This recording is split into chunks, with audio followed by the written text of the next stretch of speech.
Long ago in the English countryside, a kind-hearted farmer and his wife lived a quiet, gentle life. They had no children of their own, and every day they prayed with all their hearts. Even a child no bigger than a thumb would fill our home with joy, they whispered to the sky. Their wish came true, and a baby boy was born, truly no bigger than a thumb. The couple was overjoyed and named their little one Tom.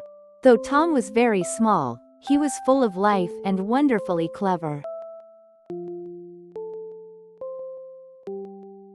Tom was tiny, but he was never still. He rode on the back of a mouse and raced across the meadow, making the village children gasp and giggle with delight. Everyone who knew Tom loved him dearly. One day, while his mother was stirring pudding batter, Tom tumbled in without anyone noticing. The pudding went right into the pot to steam, but clever Tom popped out with a bounce and was perfectly safe.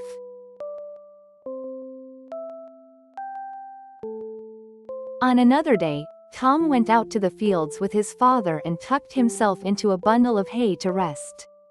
A cow came along and swallowed the hay, and Tom along with it. Tom called out in a big, loud voice from inside, and his father jumped in surprise. One evening, Tom crossed paths with two sneaky strangers on the road.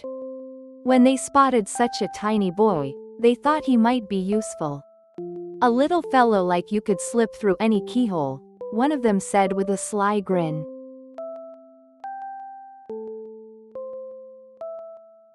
The strangers crept into a manner's pantry with Tom in tow, but Tom shouted at the top of his tiny lungs, "Someone is sneaking around in here."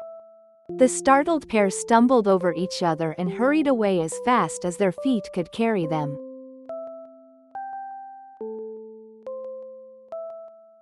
Not long after, while walking beside a river, Tom was swallowed whole by a great big fish. But the fish was caught by a fisherman, and by a wonderful twist of fate, it made its way to the royal kitchen itself. When the cook prepared the fish, out popped Tom with a cheerful bounce. The king could hardly believe his eyes. "Such a small boy, and so full of spirit," the king exclaimed, and he warmly welcomed Tom into the palace.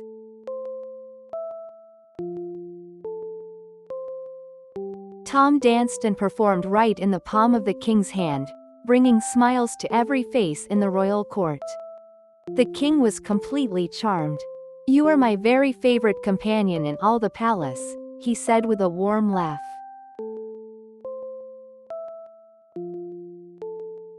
The king cared deeply for Tom and had a fine little carriage made especially for him, so he could ride home to his parents in comfort.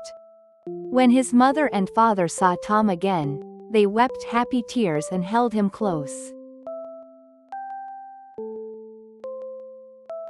And so Tom lived happily with his loving parents, surrounded by warmth and laughter. His spirit, full of courage and cleverness, was told and retold throughout the village for years and years. And they all lived happily ever after.